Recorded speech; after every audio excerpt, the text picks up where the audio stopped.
Start करते हैं अपना next topic, single cell protein. यानी सिंगल सेल प्रोटीन क्या होता है, सिंगल सेल प्रोटीन कैसे बनता है, सारी बातें करेंगे। सबसे पहले सिंगल सेल प्रोटीन होता क्या है। सिंगल सेल प्रोटीन एक टाइप के अल्टरनेटिव प्रोटीन के रिसोर्स होते हैं जो मेनली एक एनिमल से या एनिमल के लिए या फिर ह्यूमंस के लिए अवेलेबल किए जाते हैं। ठीक है, मेनली जैसे कि इसके ऐसे टाइप्स के रिसोर्सेस है जो कि सिंगल सेल से ऑब्टेन किए जाते हैं। और सिंगल सेल्स कौन से हो जाएंगे, माइक्रो ऑर्गेनिज्म, माइक्रो MICROORGANISM,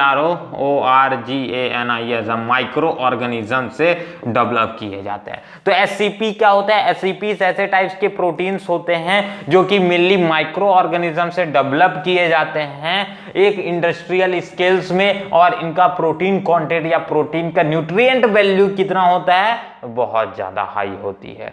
तो ये होता है सिंगल सेल प्रोटीन की कहानी। अब सिंगल सेल प्रोटीन हम बनाते क्यों है, माइक्रो ऑर्गेनिज्म से क्या बनाई जाती है, जब हमारे पास प्लांट ऐसा single cell protein create up कर सकते हैं तो इसके कुछ एडवांटेजेस हैं और मेनली कुछ प्रोसीजर्स हैं, इसके कारण हम ऐसा करते हैं और आसान पड़ता है हमारे लिए, एक तरीके से चीप भी है।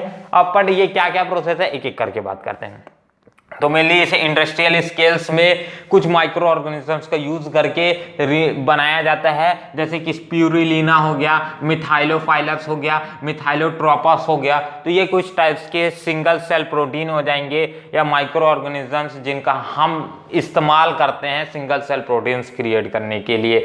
ठीक, तो इसके कुछ एडवांटेजेस हैं। तो फॉलोइंग एडवांटेजेस स्टडी करने से पहले मैं एक बार वीडियो क्वालिटी चेक कर लेता हूं तो इट्स नाउ बेटर। तो सबसे पहले आ जाता है क्या क्या एडवांटेजेस है। तो पहला एडवांटेजेस आता है ये आसानी से कहीं भी ग्रो कर जाते हैं, जैसे कि वेस्ट मटेरियल हो जाएगा उसमें हम आसानी से इनको ग्रो कर सकते हैं और इस आसानी से ग्रो करने के कारण ये मेनली डेवलप किए जा सकते हैं। तो ये एक तरीके से क्या, जैसे कि हमारे पास काऊ डंग है या फिर क्या है एक तरीके से पोटैटो बेस्ड है या फिर वेजिटेबल बेस्ड है, तो हम उसे उसमें आसानी से इनको ग्रो कर देते हैं और ग्रो करने के बाद वो आसानी से हम इनकी यील्डिंग को भी प्रोड्यूस कर लेते हैं। तो एक तरीके से इनको ग्रो करना आसान है, इसी कारण से हम इसका इस्तेमाल करते हैं। तो पहला एडवांटेज ये आ जाएगा। और दूसरा एडवांटेज जो यहाँ आता है, इनकी न्यूट्रिएंट वैल्यू बहुत ज्यादा हाई होती है।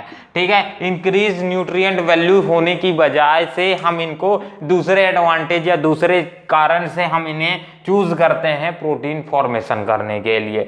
तीसरा कारण आता है कि ये एक तरीके से वेस्ट मटेरियल्स पर ग्रो कर रहे हैं, तो वेस्ट मटेरियल को कंपोज करेंगे या फिर इंटेक करेंगे और एक तरीके से या फिर वेस्ट मटेरियल का क्या करेंगे, डिकम्पोजिशन करेंगे। वेस्ट मटेरियल का अगर डिकम्पोजिशन कर रहे हैं तो एक तरीके से ये इन्वायरमेंटल वेस्ट को भी तो घटा रहे हैं, और इन्वायरमेंटल वेस्ट को घटा रहे हैं तो मतलब इन्वायरमेंटल पोल्यूशन कम हो रहा है। तो अगर इन्वायरमेंट पोल्यूशन कम होकर के हमें फायदा होता है तो हम ऐसा फायदा क्यों नहीं लेंगे। तो ये भी एक कारण आ जाएगा जिसके कारण हम इस प्लांट्स इस माइक्रो ऑर्गेनिजम्स का यूज करते हैं एक तरीके से इनकी प्रोडक्शन करने के लिए, और एक तरीके से प्रोटीन भी मिलने जा रहे हैं जो कि बहुत ज्यादा वैल्यूबल होता है दो लोगों के लिए। और नेक्स्ट आता है इनकी हाई यील्ड होने के कारण, मतलब इनकी प्रोडक्शन रेट बहुत ज़्यादा हाई होने के कारण। अगर एक एग्जांपल के थ्रू आपको समझाने की कोशिश करूं, अगर आपके पास 250 ग्राम मान लेते हैं मिथाइलोफाइलस या फिर मिथाइलोट्रोपस है, ये दोनों माइक्रो ऑर्गेनिज्म में से कोई सा भी 250 ग्राम आपके पास माइक्रो ऑर्गेनिज्म है, तो आप इसमें से 25 टन प्रोड्यूस कर सकते हो। 25 टन आप एट अ टाइम में कुछ ही डेज के इंटरवल्स में आप इतना प्रोटीन प्रोड्यूस कर सकते हो, यानी इतना SCP सिंगल सेल प्रोटीन आप प्रोड्यूस कर सकते हो इतने कम टाइम में। तो ये एक एडवांटेज है आपके लिए कि डिसएडवांटेज है भैया, हमारे लिए तो एक एडवांटेज ही दिख रहा है। क्यों, अगर वेस्ट मटेरियल को डिकम्पोज करके हमें कोई फायदा मिल रहा है उससे, मतलब खराब चीज से कोई अच्छी चीज मिल रही है तो हम उसे क्यों नहीं लेंगे। और अच्छी चीज मिलने के साथ साथ उसके अच्छे अच्छे काम भी हो रहे हैं, उसका डिकम्पोजिशन भी हो रहा है, तो हम यह चीज जरूर करेंगे।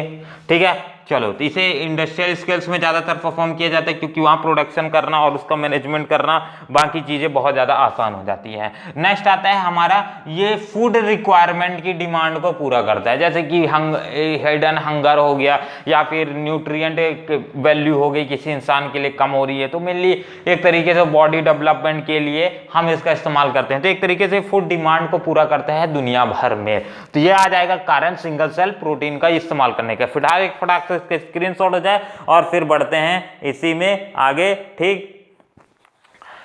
चलो, तो ये था सिंगल सेल प्रोटीन की कहानी और मिलते हैं अगले वीडियो में जहां हम स्टार्ट करेंगे इसी से रिलेटेड हमारा नेक्स्ट टॉपिक है क्या, टिश्यू कल्चर। तब तक के लिए अपना ध्यान रखिए। जय हिंद और जय भारत।